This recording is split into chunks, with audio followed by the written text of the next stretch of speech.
Hey, if you're going to hit some really long drives out there, it's going to start with a really good setup.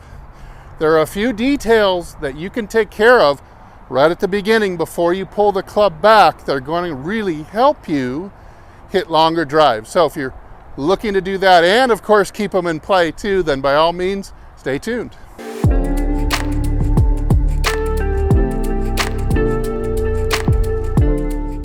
Hey, this is Steve with HitItLonger.com. I continue my journey to hit the ball longer and straighter than I ever have before. I hope to show you how to, and I hope you get enough value out of this video that you will like and hit the subscribe button. All right, let's start with a couple of easy ones that you can practice at home in front of a mirror with the mirror facing you first. That is the width of the stance here. I would not get it too wide. A lot of people are advocating a super power stance to hit the ball farther, but I think it's going to get away from you. Besides, I think this is where the most power is underneath your hips like a boxer. I would not get too wide. So first practice setting the feet, then practice setting the torso to about a 30-degree bow or so. It's okay to go to 35, but I'd say 20 would be a little too tall, 25 a little too tall. 30 is about the sweet spot. Now it looks just like this. So set the feet, set the bow. Now once the correct bow is set, you're really on your way to creating a good swing plane, but you can go one further. We know that the longest drives we want to hit up on the ball. And so ideally you would really like to have that club coming around at this angle. Notice I'm coming from the inside, so that as the club turns upwards, it hits the ball square down the target line. So yes, it's heading rightwards when it reaches the bottom of the arc, but as it turns upwards, it squares up with the target, just like that.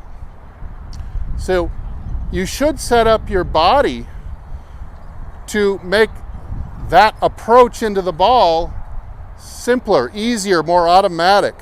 You're going to do that with a couple of things. You got to drop the right side of the body below the left. So here's our 30-degree bow on our feet. Now I'm going to set my left hip. I'm going to bump it about an inch. Here, targetwards. I'm going to flex my knee into the center about an inch towards the middle of the stance. Now, this is going to allow me, because I have a straight left side, tall left side, a shortened right side, and a little bit of a tilt in the spine, that enables me to drop my right hip and shoulder, not just keep the hips level and do a little side bend and put your head behind the center. I don't think that's the best way of doing it. I think this is the most efficient way of doing it. Bump the hip, bump the knee. Now you see I've got a shortened right side. This is tilting the spine but keeping my head centered, and now my right hand fits neatly onto the left. Now you look at that again, that move from down the line, and you can see there's our 30. Now I'm going to set the right side under, and that really puts me in a squared up position with my shoulders and hips to the target. Without doing that, it's much more likely that you line up over the top and a little too level and left. And that won't encourage, that'll discourage this optimal move into the ball, this under, up, and out move into the ball. Now, if you really want to enhance that, you really want to get some extra upswing, because basically the more you hit up on the ball, the farther the ball's going to go. Long drivers, they're trying to hit up on it 8 to 10 degrees with a very high tee and a very low amount of loft. I might go rightwards a little bit more. I might turn everything rightwards more. I got to turn the plane more rightwards to contain a greater upstrike.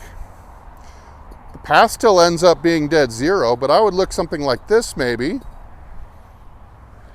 Now I am rightwards with my shoulders, and my right shoulder is very low, and I'm ready.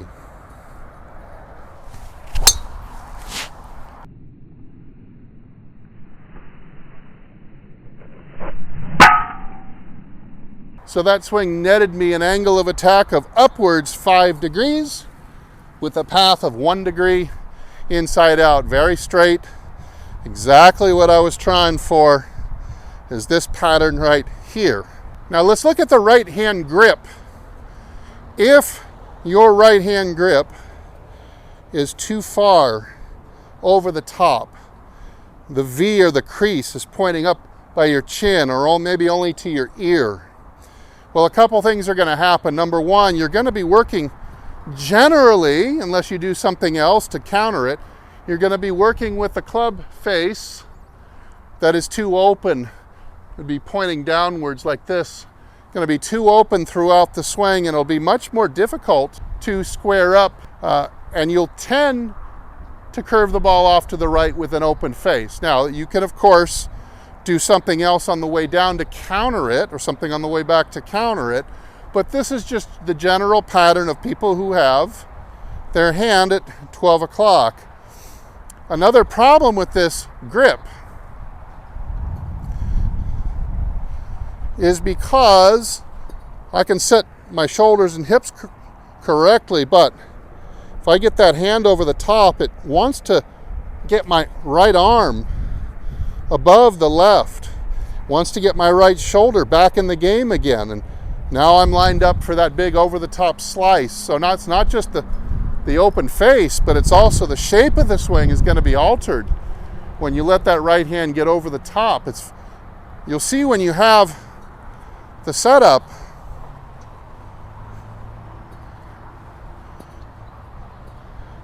now that I've set the right side under, my right hand wants to come from more underneath, and now you can see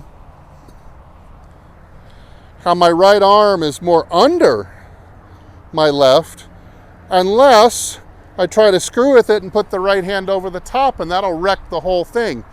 But if you can put your right hand on there, more underneath, now see I've got the V running more up my shoulder from here, something like this. If I come under with the right hand and grip it, it falls into a really good spot, and it doesn't wreck the angles that I'm trying to set. So everything really synergizes. It fits together like pieces of a jigsaw puzzle. Bowing, setting the right side under and leaving the grip under, and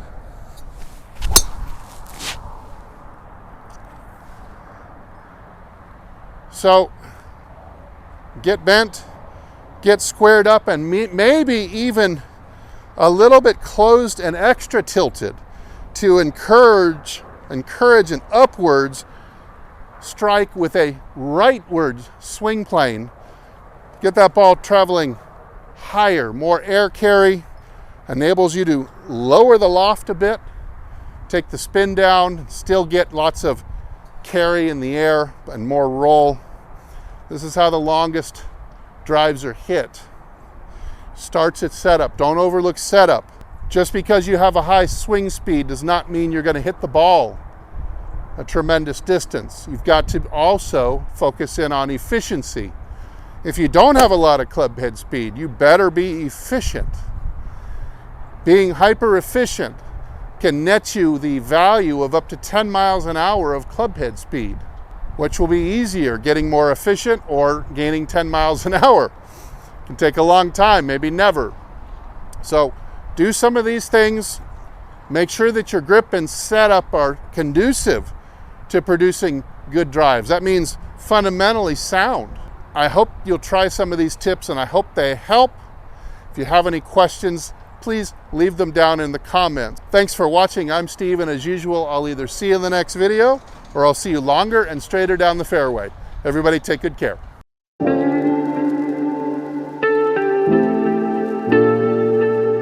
Oh.